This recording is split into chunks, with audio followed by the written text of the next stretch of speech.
In our last IGTG video, we discussed how the notorious mafia members Frankie Carbo and Blinky Polomo took control over the boxing industry. We talked about how they got their foot in the door and how they got the majority interest in Sonny Liston and how they may have been responsible for his untimely death. We all know how Carbo and Polomo's story ended, but the mafia's involvement with boxing went much deeper than just those two fellas. While fixing fights still existed, the mafia left boxing for a great substantial amount of time to focus on other profitable ventures. So definitely catch up on part 1 as you begin to listen to the next chapter in the IGTG universe.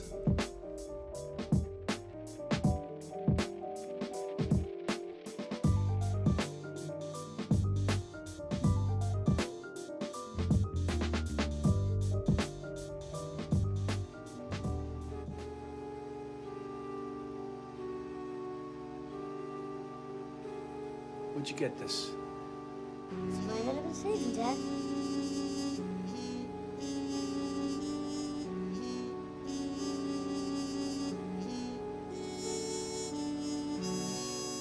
What'd you become, a brain surgeon overnight, son?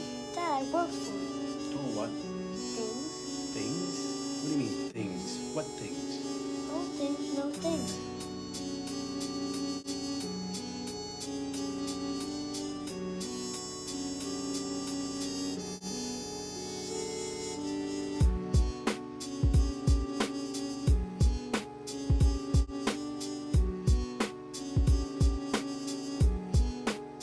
The hit on Albert Anastasia was one of the famous hits of all time. Anastasia was sitting in his barber's chair at the Park Sheraton Hotel on 56th and 7th Avenue. Strangely, his bodyguard took a walk and out of nowhere, 2 men rushed into the shop. Anastasia saw the 2 men in the reflection of the mirror and tried to charge the men, but the men rained out an outburst of bullets at Anastasia as he sat in his chair. Albert Anastasia was born in Italy in 1902 and lost his father at 10 years old, which left his mom to raise 12 children on her own. It was at the age of 15, Anastasia and his brothers took a ship docked at the Brooklyn waterfront. This was his dream, trying to make it in the land of opportunity. Anastasia and his brothers found work as a longshoreman on the very docks they arrived at. In March of 1921, he got into it with a fellow dock worker named George Torino. The disagreement turned deadly as Anastasia stabbed Torino to death. Anastasia was arrested and sentenced to death. However, Anastasia started to build a reputation in prison for his violence, which got the attention of Jimmy DeSpiano, an Italian mobster who sent a word out to up-and-coming mob boss Lucky Luciano. Luciano took an interest and actually saved Albert Anastasia from an early grave. 1 year into his prison stay, his lawyer was able to get him a retrial on a legal technicality. By the time Anastasia showed up in court again, 4 of the prosecution witnesses had already disappeared. Albert Anastasia was now a free man back on the streets. He then went to work for Luciano, where he worked as an assassin. This is how he became more powerful, working his way up the ranks, leading his way into the notorious group Murder Inc. While Albert Anastasia was rising in the Murder Inc. group, his brother, Anthony Anastasia, gained control over the Brooklyn Local International Longshoremen Association. Anthony had control over 6 of the International Longshoremen Association chapters on the Brooklyn waterfront, sealing control over the entire facility.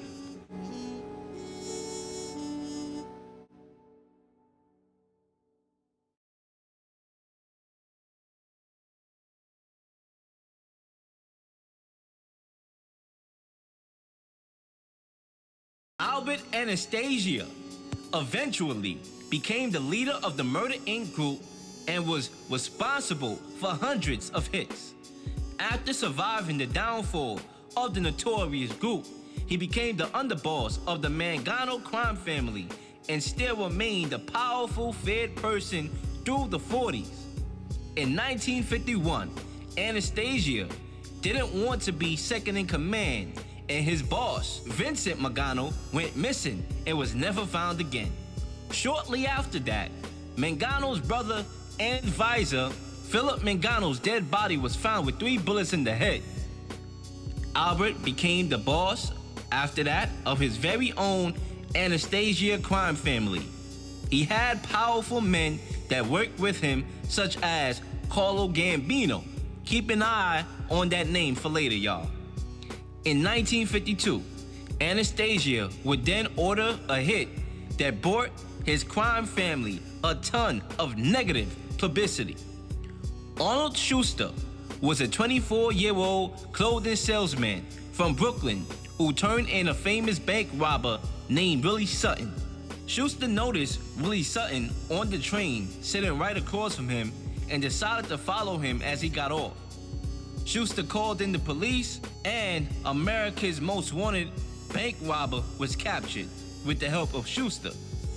Schuster had his pictures all over the newspapers and weekly news magazines. Soon thereafter, the big TV shows came along to get his story. Were you afraid at any time while you were following him? No, at that time fear didn't enter my mind, but when I got home, when I thought about what I did, then I started getting a little nervous. Albert Anastasia happened to watch Schuster on TV being hailed as a hero, which made him very upset, and then he sent one of his men to kill Schuster. Schuster was shot in the thigh and both eyes in the middle of the street. Schuster's murder outraged the public as well as the other mob bosses as they began to plan the removal of Anastasia. Carlo Gambino was the underboss at the time and was building lots of momentum. It was said that he ordered the hit on Anastasia. One of Anastasia's brothers, Salvatore Anastasia, was ordained in 1948 and went on to become a priest in Brooklyn. On October 25th, 1957, the day his brother Albert Anastasia was murdered, he was called into the barbershop to bless the bullet-ridden body of his brother, Albert Anastasia. Father Anastasia, shortly after, returned to Italy in 1964. In 1962, Anastasia's other brother, Anthony Anastasio, started suspecting that Vito Gravano was the main suspect in his brother's murder, and he wanted to kill him.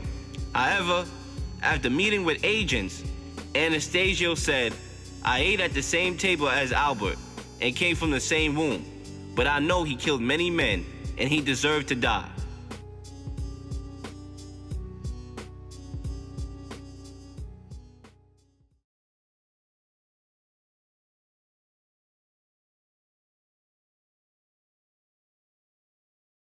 Dozens of people were brought in for questioning in the murder of Albert Anastasia, and one of the more intriguing suspects was a local lightweight named Johnny Busso.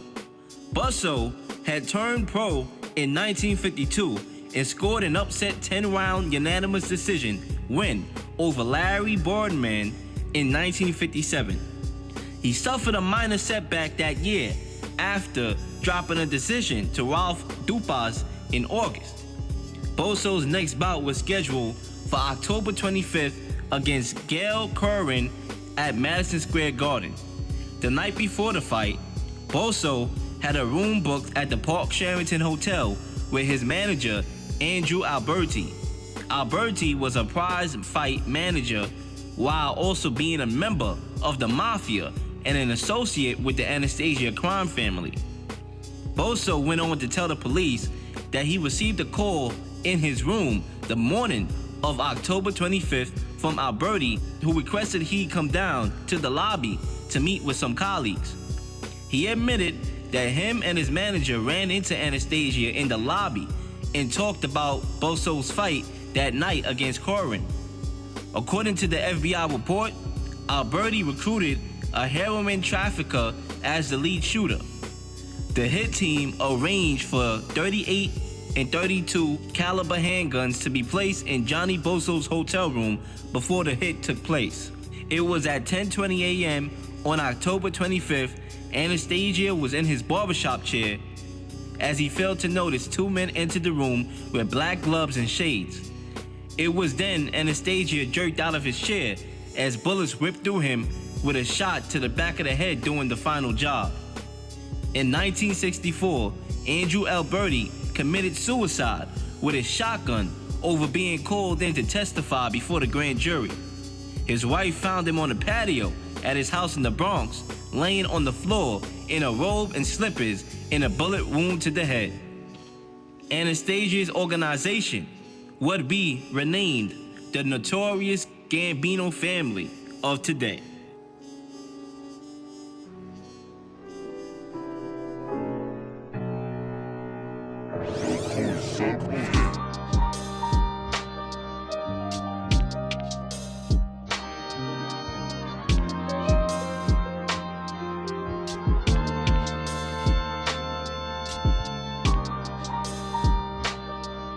Carlo Gambino, now the crime boss, was the new king of the streets. His operations included gambling, hijacking, labor racketeering, and narcotics trafficking. Under Gambino, his people were able to expand into new territory, taking control of the labor unions on the New York-New Jersey waterfront, at JFK Airport, and in the construction field. Gambino also partnered with Meyer Lansky to control gambling interests in Cuba. It was around this time that Carbo and Blinky Palomo were serving their sentences for their role in extorting the sport of boxing. The mafia at this time had moved out of boxing to focus on the things I just previously mentioned that was bringing in more revenue and more chicken. Carlo, unlike his mobster counterparts, always kept a low profile. He was able to do so that well until 1969, when he was charged with planning the armed hijacking of a truck. At this time, Carlo's heart was deteriorating. He did some time for that truck incident and was released. But by 1976, Gambino was in Long Island watching a Yankees game when he had a heart attack and died. Paul Constiano was next in line to take over Carlo's spot as mob boss. Paul got his foot in the business under his cousin's Carlo Gambino's wing. Carlo had taught him how to focus on the business side of things and let other people take out the trash if needed. Paul Constiano ended up marrying Gambino's sister-in-law. When Constiano took over as mob boss, he hired Roy DeMello, who became head of the murder group, the Mello Crew. Anytime Constiano ordered a hit, the Mello carried it out violently. The Mello would murder his victims and dump their bodies in a landfill dumpster. One of the first things Castiano did, allegedly, was order the murder of Gambino associate Nicholas Scabita. Scabita was Sammy the Bull brother-in-law. Castiano asked one of his associates to notify Sammy the Bull of the impending hit. Sammy the Bull was of course furious, but accepted the hit of Scabita because of the punishment earned for his behavior. At this time, Paul Constiano and his underboss started not getting along because Gotti believed he was just a businessman and wasn't getting his hands dirty in the street. However, Castiano's hitman DeMaio and his people were being investigated by the FBI. This feared Castiano because he believed that they would have ratted him out. So he sent one of his men to take care of DeMaio. In 1983, DeMaio left his home in Long Island in hopes of returning back home that night to celebrate his daughter's 22nd birthday. But he never made it back home.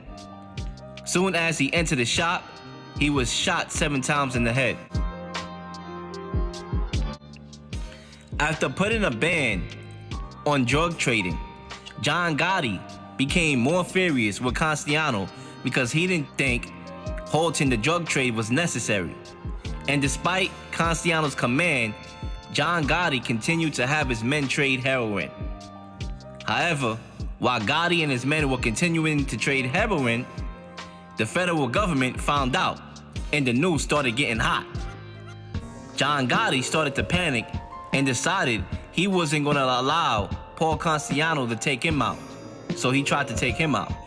Around 5:30 p.m. in 1985, Castellano exited a limo in front of the Sparks Steakhouse in Manhattan, where he was gunned down by 4 men dressed in trench coats. The assassins were led by John Gotti, who was sitting in the car nearby to make sure the hit was carried out successfully. Gotti was now in prime position to take over as head of the Gambino crime family. And yesterday, Paul Castellano, the head of the Gambino family, the largest of them all in this country, murdered outside a restaurant on East 46th Street. In the world of organized crime, the tradition is that murders do not go unavenged. Still, traditions have a way of changing, even in the mafia. When did organized crime get back into boxing? Well, over a period of time recently, we've had an interest. Again, talking about my own family, going down to Gleason's gym, I met some fighters and tried to put something together. I had conversation with John Gotti and myself, and John had urged me to see if we can reach out and put together some possible gyms or promoters or fights and see if we can get back involved in the boxing industry.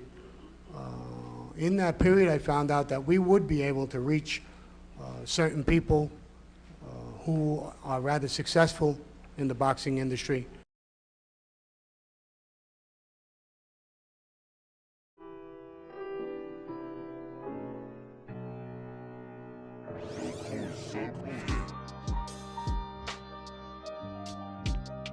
Take the gun out and shoot him right in the head if he says no, is what the underboss, Sammy the Bull Gravano, told the street dude representing him during negotiations with fight promoter Don King.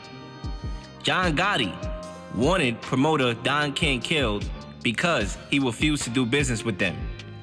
Don King had promoted some of the biggest fights in boxing, which included Muhammad Ali's fights, Mike Tyson fights, George Foreman, and Roy Jones Jr. Don King was no saint, as he reportedly murdered 2 people before becoming a promoter. One of the people he shot and killed was back in Don King's illegal gambling days, in which a man named Hillary Brown tried to rob one of his gambling houses. Don beat the case on a self-defense, justifiable homicide, but his next incident, he wasn't so lucky. Don King had gotten in an altercation with one of his employees named Sam Garrett in a dispute over money. The two fought in the street, and one witness said Don King had kicked Garrett in the head 3 times. King was charged with voluntary manslaughter and was sentenced to just 3 years and 11 months in prison. Don King got into the boxing business shortly after his release and ended up becoming one of the biggest boxing promoters in the world.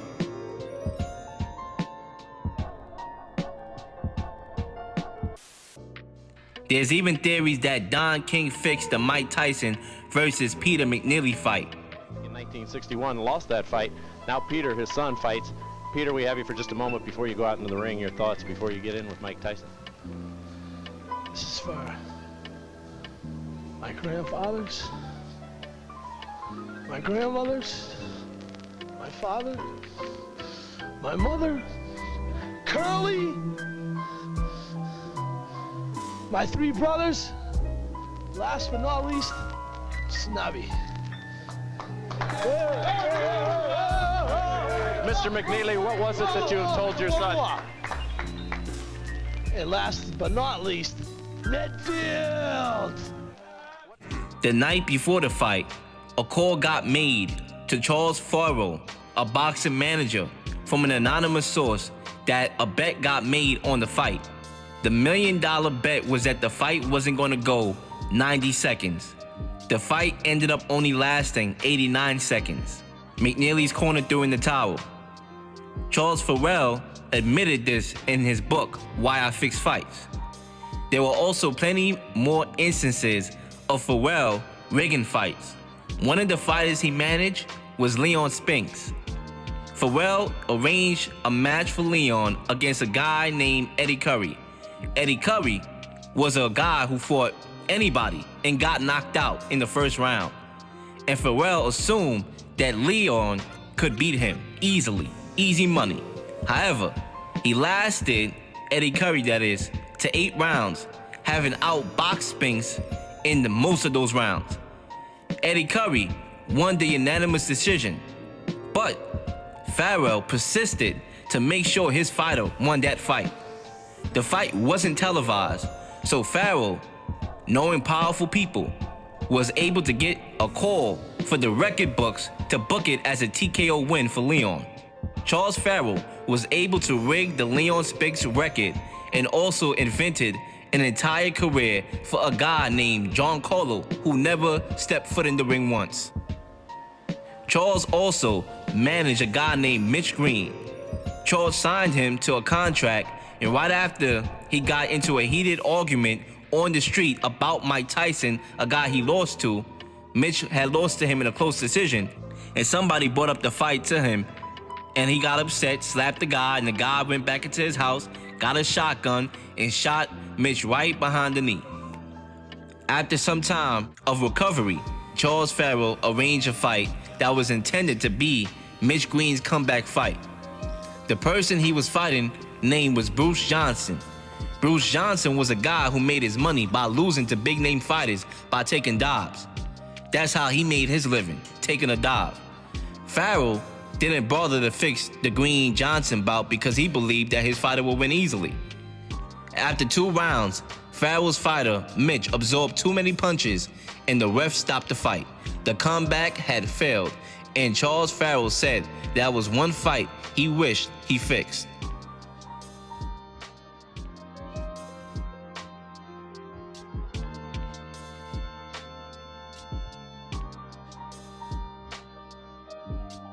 Sammy Gravano wanted to set up a bout between Ronaldo Snipes and a champion from Italy.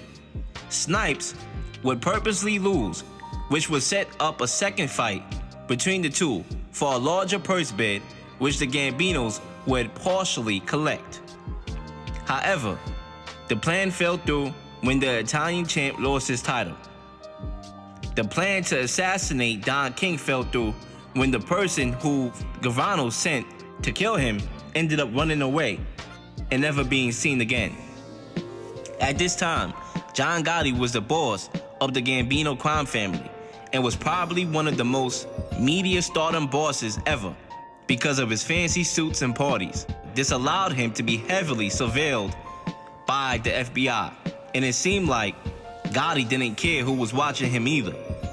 Late nights at the nightclubs like Club A and Regine's in Manhattan had the FBI watching Gotti all the time. Although Gotti knew the FBI was watching him, he liked the attention from the media, and he never said anything incriminating on the telephone. He knew how to secretly meet with his underboss, Sammy Gravano, which made it hard for the FBI to make a move.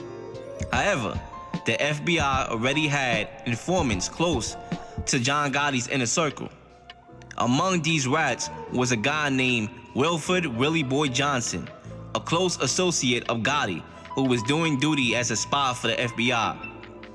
Johnson's identity as an informant was eventually revealed by a federal prosecutor. Soon after, Willie Boy Johnson was gunned down on a Brooklyn street in 1988. Even with other informants within Gotti's camp, the FBI still needed hard evidence from Gotti's own words to make a stronger racketeering case. Tapes were placed inside Gotti's club in Ozone Park, but it was over Thanksgiving weekend of 1989 when the FBI, with the help of an informant, was able to plant an apartment bug at an apartment on 247 Mulberry Street used for secret meetings of John Gotti and his associates. The recordings captured Gotti talking with his mob counterparts. Murders was discussed in the recordings, including the murder of Louis B. Bono in the parking lot of the World Trade Center. Eventually, the tapes and other evidence allowed the FBI and federal prosecutors in Brooklyn to craft a racketeering indictment case on John Gotti. In December of 1990, the NYPD detectives arrested Gotti, and he was charged with multiple counts of racketeering, extortion, jury tampering, and other crimes. Sammy Gravano, the underboss, was eventually picked up and decided to cut a deal with the feds, where he admitted to killing 19 people. He then turned on John Gotti in 1992, helping to put Gotti away for life. My name is Salvatore Gravano. Early in my life, I was given the nickname Sammy the Bull. I have been in jail since December of 1990, when I was arrested with John Gotti. I was his underboss and second of command of the Gambino family. I have been involved with organized crime since 1968, when I became associated with a guy named Shorty Spiro of the Colombo family. I committed many types of crimes when I was with Shorty, including my first murder. In 1972, I was officially released from the Colombo family to the Gambino family. I became a made member of the Gambino family in 1976. At that time, Paul Castellano was the boss of the Gambino family. In December of 1995, John Gotti, I, along with some others, murdered Paul Castellano. We took over the family. John Gotti became the boss. A couple of weeks later, I became a captain. In 1987, I became acting Gunzlier of our family. I later became the official Gunzlier. In January of 1990, I accepted the position of official underboss, which I held until I began to cooperate with the government in 1991.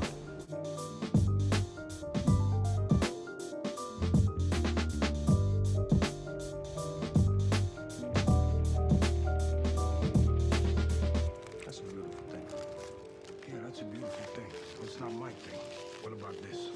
What do you want me to say? Go ahead, try and sell it. You want to be a dumpster?